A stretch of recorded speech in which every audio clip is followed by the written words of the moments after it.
Hi అండి, అందరికీ నమస్కారం. తెలుగు కథల సంపుటికి స్వాగతం. నా పేరు శ్వేత.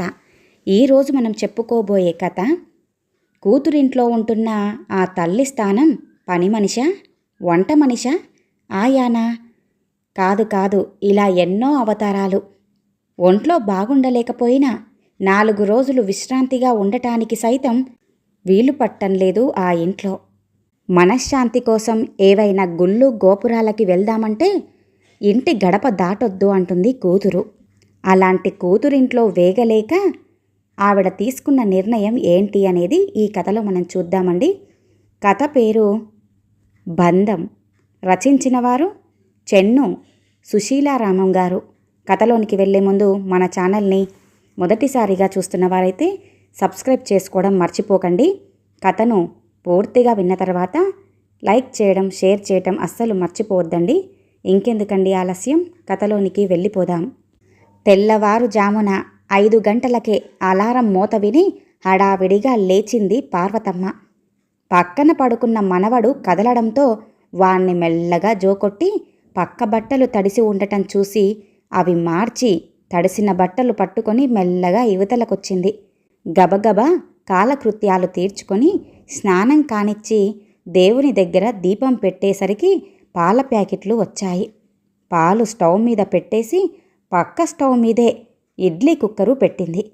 ఇంతలో మనవడి ఏడుపు విని అటు వెళ్ళేసరికి వాడు పాక్కుంటూ మంచం చివరకొచ్చేసి ఉన్నాడు. క్షణం కాలం గుండె దడదడలాడిపోయింది ఆవిడకు. ఒక్కడుగులో వెళ్ళి వాణ్ణి అందుకుంది.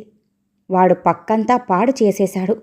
వాణ్ణి అలాగే బాత్రూంలోకి తీసుకెళ్ళి శుభ్రం చేసి తీసుకొచ్చేసరికి పొయ్యి మీద పాలు పొంగిపోయి స్టవ్ మొత్తం ఆరిపోయి ఇల్లంతా గ్యాస్ వాసన వచ్చేస్తోంది. గబుక్కున వెళ్ళి స్టవ్ ఆర్పేసి మనవణ్ణి చంకనేసుకుని వాడికి పాలు కలపబోయింది. వాడు చేతి మీద ఒక్కటి కొట్టేసరికి చేతిలో ఉన్న పాల గ్లాస్ కాస్త కింద పడి పాలన్నీ ఒలికిపోయాయి. వాడిని ఎత్తుకొని పాలు కలపటం కుదిరే పని కాదని వాడిని హాల్లో కూర్చోబెట్టి ఆటబొమ్మలు వాడి ముందర పెట్టి వంటగదిలోకి వెళ్ళింది. పాలు కలిపి చల్లారబెట్టి సీసాలో పోస్తుండగా కెవ్వుమన్నాడు పిల్లాడు.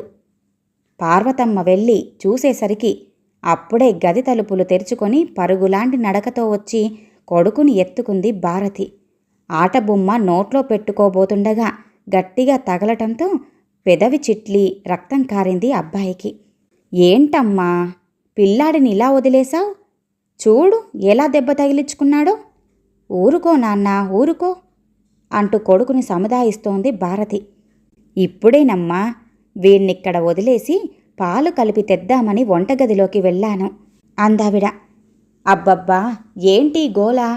ప్రశాంతంగా పడుకోవడానికి కూడా వీల్లేకుండా పోతుంది ఈ కొంపలో. రాత్రి పొద్దుపోయి వచ్చాను కదా, ఓ అరగంట పాటు ఎక్కువసేపు పడుకొని లేద్దామంటే చేపల మార్కెట్ల రణగుణ ధ్వని చేస్తున్నారు. ఏయ్ భారతి, ఏంటే బాబుగాడి నోట్లో నుంచి రక్తం వస్తోంది? చచా, ఇంట్లో 2 ఆడవాళ్ళున్నారు. ఒక చెంటి పిల్లాన్ని చూసుకోలేకపోతున్నారు. నీకసలు బుద్ధుందా భారతి? వాడు చూడు ఎలా ఏడుస్తున్నాడో. పిల్లాడిని సముదాయించడం కూడా నీకు చేత కాదు. వెధవ పెంపకం. అలా పెరిగొచ్చావు మరి అంటూ భార్యని చీవాట్లేస్తూనే టవల్ పట్టుకొని బాత్రూంలోకి నడిచాడు భాస్కర్. చూడమ్మా, నీ మూలంగా నీ అల్లుడితో నేను చివాట్లు తినాల్సొచ్చింది. ఇదిగో ముందు వీడి ఏడు పాపించి పాలు పట్టు. నేను త్వరగా రెడీ కావాలి.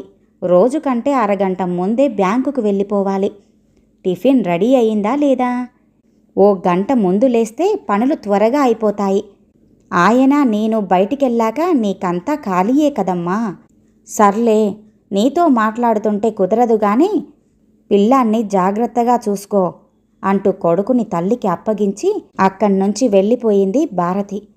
మొహం చిన్నబుచ్చుకుంది పార్వతమ్మ. రోజూ వింటున్న మాటలే అయినా మనస్సు చివుక్కుమంటూనే ఉంటుంది ఆవిడకు. టిఫిన్, కాఫీ ఇచ్చి అల్లుణ్ణి కూతుర్ని బయటికి పంపేసరికి ఎంతో అలసటగా అనిపించింది పార్వతమ్మకు. మనవడికి స్నానం కానిచ్చి వాణ్ణి నిద్రపుచ్చి మళ్ళీ వంటగదిలోకి జొరబడింది. సరిగ్గా 11 గంటలకు భాస్కర్కి, భారతికి భోజనాలు తీసుకెళ్లటానికి మనిషొస్తాడు. ఏ చిన్న చప్పుడు వినిపించినా మనవడు నిద్ర నుంచి లేచిపోతాడని రైస్ కుక్కర్లో అన్నం వండటం మొదలుపెట్టిందావిడ. క్యారియర్లు సర్ది అతనికి అప్పగించి తలుపులు మూసి కాస్త నడుం వాలుద్దామని పడుకునేసరికి సైరన్లా మోగాడు పిల్లాడు నిద్ర నుంచి లేస్తూ. ఎంతసేపు ఒళ్ళో పెట్టుకొని ఆడించినా వాడు ఏడుపు మానకపోయేసరికి ఇక లేచి నిలబడి భుజాన్నెత్తుకొని జోకొడుతూ అటూ ఇటూ తిరగసాగింది పార్వతమ్మ. ఎత్తు బాగా మరిగిన పిల్లాడు టక్కున నోరు మూసుకొని మెల్లగా నిద్రలోకి జారుకున్నాడు. వాడిని పడుకోబెట్టి పొద్దుట పిల్లాడు తడిపిన పక్కబట్టలన్నీ ఉతికి డెటాల్లో వేసి ఆరేసింది. అల్లుడు కూతురు విడిచిపెట్టిన బట్టలు బాత్రూంలో నుంచి తెచ్చి ఉతికేసింది. 1:30 దాటుతూ ఉండగా భోజనానికి కూర్చొని అన్నం కలిపి 2 ముద్దలు నోట్లో పెట్టిందో లేదో పిల్లాడు లేచాడు.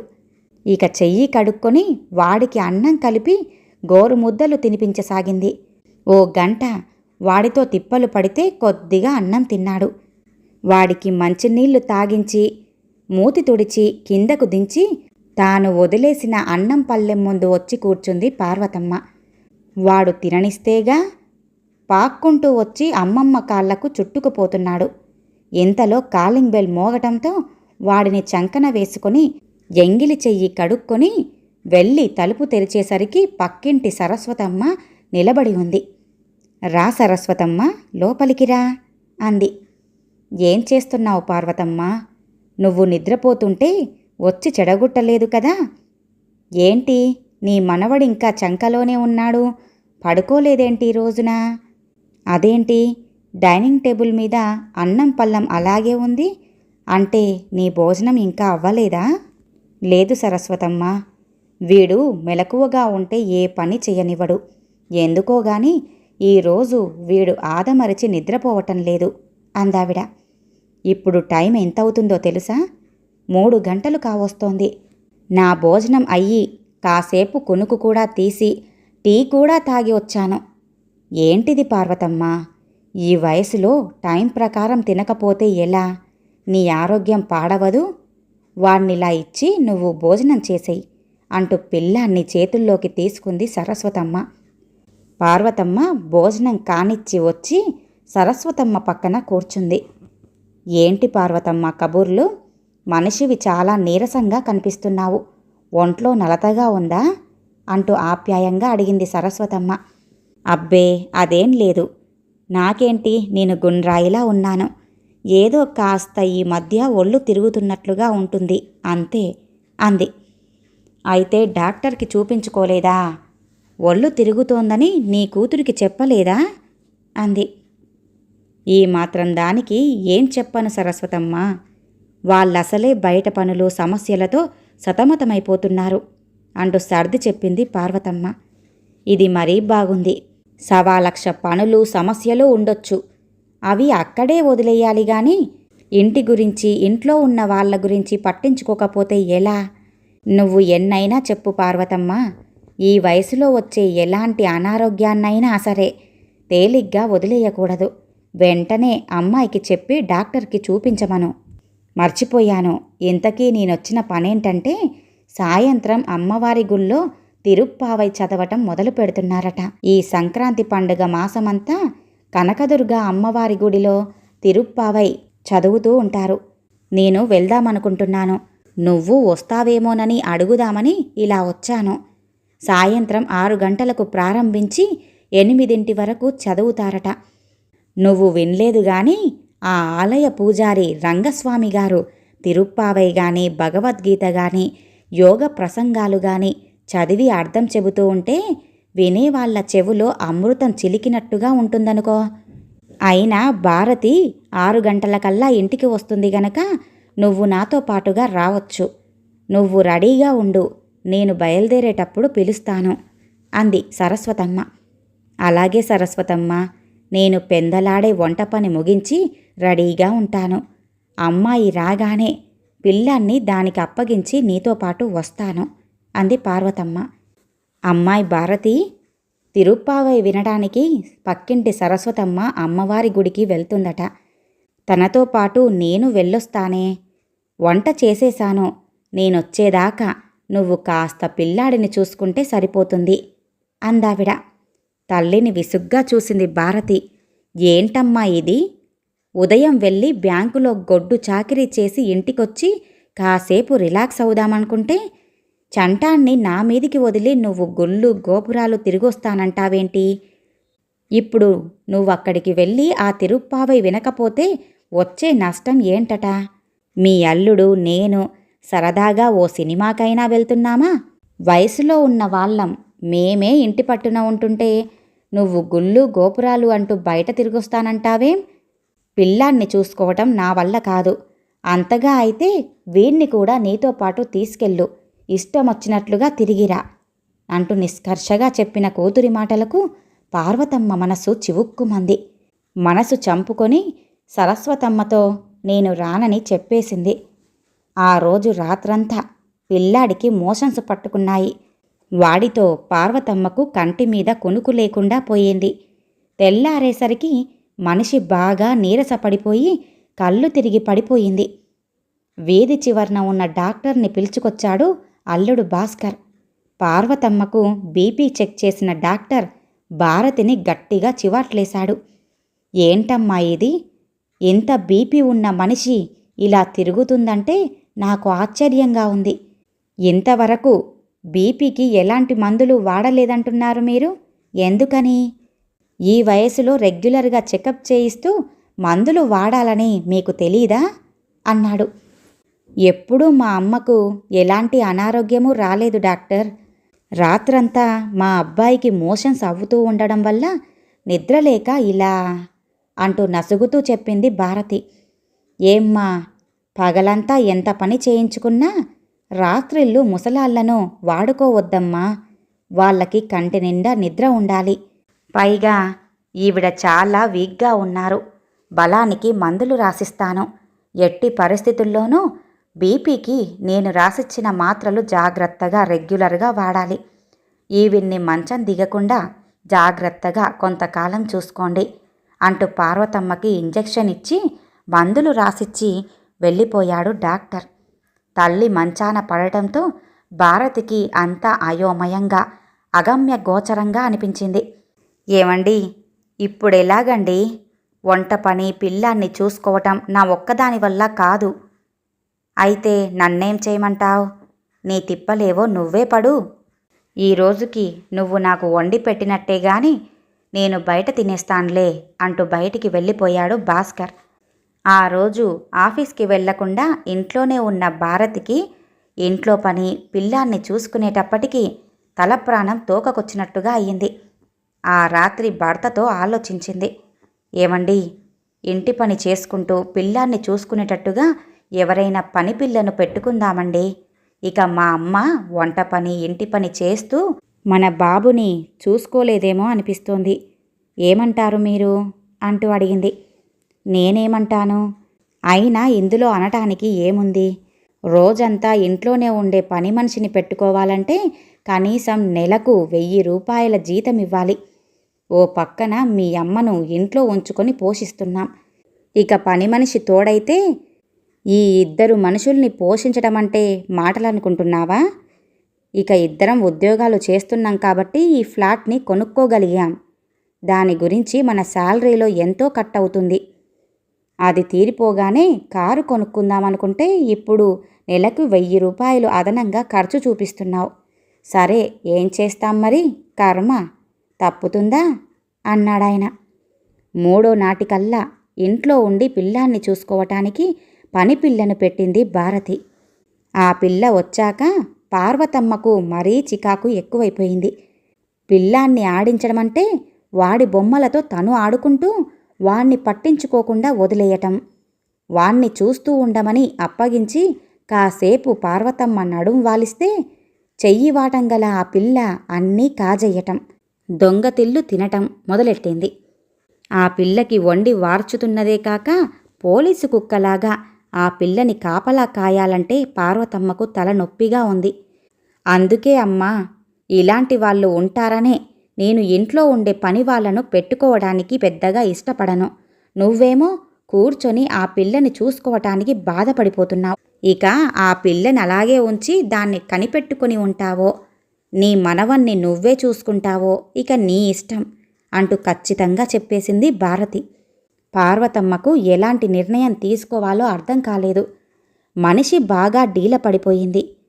ఏ పని చెయ్యటానికి ఒంట్లో శక్తి, మనసులో ఉత్సాహమూ ఉండటం లేదు. అలాగని విశ్రాంతిగా ఉండటానికి మార్గం కనిపించటమూ లేదు. ఆ రోజు తనను పలకరించటానికి వచ్చిన సరస్వతమ్మతో ఆ విషయమే చెప్పింది పార్వతమ్మ. ఇదిగో పార్వతమ్మ, నేనొక విషయం చెబుతాను గాని నువ్వు కోపగించుకోవద్దు మరి అంది సరస్వతమ్మ. అదేంటి సరస్వతమ్మ? నువ్వు నాకు ఆప్తురాలివి, నా శ్రేయోభిలాషివి. నువ్వు నా మంచినే కోరుకుంటావు. నీ మీద నేను కోపగించుకుంటానా అంది పార్వతమ్మ. నీ పరిస్థితికి కారణం 100కి 100 పాళ్ళు నువ్వే. ఏంటలా చూస్తున్నావు? నీ వయసు సైతం మర్చిపోయి ఎవరు నిన్నిక్కడ గాడిద చాకిరీ చేయమన్నారు? పిల్లల్ని కంటాం, వాళ్ళని పెంచి పెద్ద చేసి ఓ దారికి తెస్తాం. ఎన్ని కష్ట నష్టాలకు ఓర్చుకోనైనా ఆ బాధ్యత మనది గనుక అది నెరవేర్చాలి. అంతేగాని మన మనవల బాధ్యత కూడా మననెత్తిన్నే ఎందుకు వెయ్యాలి? ఇక మనకంటూ ఓ జీవితం లేదా? ఇష్టాలు కోరికలు ఉండవా? పుట్టింది మొదలు కాటికి పోయే వరకు ఇలా ఆడదానికి ఎవరో ఒకరి బాధ్యత మోస్తూ బతకాల్సిందేనా అంటున్న ఆవిడ మాటలకు మధ్యలోనే అడ్డుకుంది పార్వతమ్మ. సరస్వతమ్మ, నీకంటే ఉన్నది 3 మగపిల్లలే. వాళ్ళు 3 నిన్ను బాధ్యతగా చూసుకుంటున్నారు. నువ్వు ఎవరి దగ్గర ఉండాలనుకుంటే వాళ్ళ దగ్గరికెళ్ళి ఇష్టమైనంత కాలం ఉండి వస్తూ ఉంటావు. కానీ నా పరిస్థితి అలా కాదు. నాకున్నది ఒకే ఒక ఆడపిల్ల. తల్లిదండ్రుల బాధ్యత కూతురికి ఎందుకుంటుంది అంది పార్వతమ్మ. కూతురికి బాధ్యత లేదంటున్నావా? ఎందుకని పార్వతమ్మ? అలాంటి అపోహ మనసులో నుంచి తొలగించు. ఆడపిల్లేంటి, మగపిల్లాడేంటి? ఇద్దరూ కన్నవాళ్లను చూసుకోవాల్సిందే. ఈ కాలంలో ఆడ మొగ అన్న తేడా లేకుండా పెంచటం లేదు మనము. ఏం, నీ కూతురికి ఏం తక్కువ చేశావు నువ్వు? పిల్ల చిన్నతనంలోనే తండ్రిని పోగొట్టుకుంటే తల్లి తండ్రి అన్నీ నువ్వై బాధ్యతగా పెంచుకురాలేదా? మంచి చదువు చెప్పించి బ్యాంక్ ఆఫీసర్ని చేయలేదా అందావిడ. నిజమే, కన్నబిడ్డ గనుక నా కూతురికి నా మీద ప్రేమ ఉంటుంది. కానీ పరాయి అమ్మ కన్నబిడ్డ అల్లుడికి నా మీద అక్కర ఎందుకుంటుంది? అతను మంచివాడు కాబట్టే కదా నేను వాళ్ళ దగ్గర ఇలా ఉండగలుగుతున్నాను. కూతుర్ని అల్లుణ్ణి సమర్థించుకొచ్చింది పార్వతమ్మ. నువ్వు చెప్పింది వాస్తవమే. కూతురు అల్లుడు, కొడుకు కోడలు, వాళ్ళ మంచితనం మూలంగానే ఇంకా మనం వాళ్ళ దగ్గర ఉండగలుగుతున్నాము. అంతేకాదు పార్వతమ్మ, మనది అని చెప్పుకునే మనకంటూ ఏదైనా స్థిరాస్తి మన పేరు మీదనే ఉంచుకోవాలి. దానికోసమైనా చచ్చినట్టుగా వాళ్ళు మనల్ని అభిమానంగానే చూసుకుంటారు. అంటే అందరి పిల్లలు ఈ కోవకు చెందుతారని నేననను. నీ విషయమే తీసుకో. నువ్వు ఉన్నదంతా ఖర్చు పెట్టి నీ కూతుర్ని ఇంతదాన్ని చేశావు. మిగిలి ఉన్న ఇంటిని కూడా ఎప్పుడో భారతి పేరు మీదనే రాసేశావు. ఇప్పుడు నీ పరిస్థితి ఏంటి? ఇలా అంటున్నందుకు నా మీద కోపగించుకోకు. నీ కూతురింట్లో నీ స్థానమేంటి? పని మనిషి, వంట మనిషి, ఆయా, ఇలా ఎన్నో అవతారాలు ఎత్తుతున్నావు. ఒంట్లో బాగుండకపోయినా 4 రోజులు విశ్రాంతిగా మనశ్శాంతిగా ఉండటానికి సైతం వీలు పట్టంలేదు నీకు. ఇదంతా నీకవసరమంటావా? కృష్ణ రామ అనుకుంటూ గుళ్ళు గోపురాలు తిరుగుతూ ప్రశాంతంగా ఉండాల్సిన ఈ వయసులో ఈ జంజాటాలు నీకు తప్పడం లేదు. ఇదంతా స్వయంకృతమే పార్వతమ్మ. ఉన్నమాట నీ మొహాన్నే అన్నందుకు నన్ను అపార్థం చేసుకోకేం. ఇక నేను వెళ్ళొస్తాను, గుడికి వెళ్ళాలి. నీ ఆరోగ్యం జాగ్రత్త పార్వతమ్మ అంటూ సరస్వతమ్మ చెప్పి వెళ్ళిపోయింది. సరస్వతమ్మ వెళ్ళిపోయినా పార్వతమ్మ అలాగే కూర్చొని ఆలోచనల్లో మునిగిపోయింది. ఆ రోజు నుండి సరిగ్గా వారం తిరిగేసరికల్లా పార్వతమ్మ ఇంట్లో కనిపించలేదు. ఆమె రాసిన లెటర్ మాత్రం అక్కడ ఉంది. చిరంజీవి భారతికి, నేను వృద్ధాశ్రమంలో ఉండిపోవటానికి వెళ్ళిపోతున్నాను. నన్ను తిరిగి ఇంటికి రప్పించటానికి మీరు ఎలాంటి ప్రయత్నాలు చెయ్యొద్దు. మానసికంగా, శారీరకంగా ఎంతో అలసిపోయి ఉన్నాను నేను. ఇప్పుడు నాకు ఎలాంటి బంధాలు, అనుబంధాలు లేవు. ఎట్టి పరిస్థితుల్లోనూ నేను ఇంటికి రాను. నాలాంటి వాళ్లను అక్కున చేర్చుకోవటానికి ప్రభుత్వం ఏర్పాటు చేసిన వృద్ధాశ్రమాలు ఎన్నో ఉన్నాయి. నా శేష జీవితం ప్రశాంతంగా అక్కడే గడిపేస్తాను. ఇంతకాలం నన్ను పోషించినందుకు నీకు, భాస్కర్కి నా ధన్యవాదాలు. ఇట్లు పార్వతమ్మ అని రాసి ఉంది ఆ ఉత్తరంలో. ఈ కథ ఇంతటితో సమాప్తమండి. విన్నారుగా, కూతురింట్లో తన స్థానం ఏంటో తెలుసుకొని తన శేష జీవితాన్ని ప్రశాంతంగా గడపడానికి ఆ తల్లి ఎలాంటి నిర్ణయాన్ని తీసుకుందో. మరి ఈ కథ గనుక మీకు నచ్చినట్లయితే లైక్ చేయండి, షేర్ చేయండి, అలాగే సబ్స్క్రైబ్ చేసుకొని మన ఛానల్ని ఎంకరేజ్ చేయండి. మీ యొక్క విలువైన అభిప్రాయాలను కామెంట్ రూపంలో తెలియజేయండి. ఇంత మంచి కథను మనకు అందజేసిన చెన్ను సుశీల రామం గారికి ధన్యవాదాలు తెలియజేసుకుంటున్నానండి. మరొక మంచి కథతో మళ్ళీ కలుద్దామండి. నమస్కారం.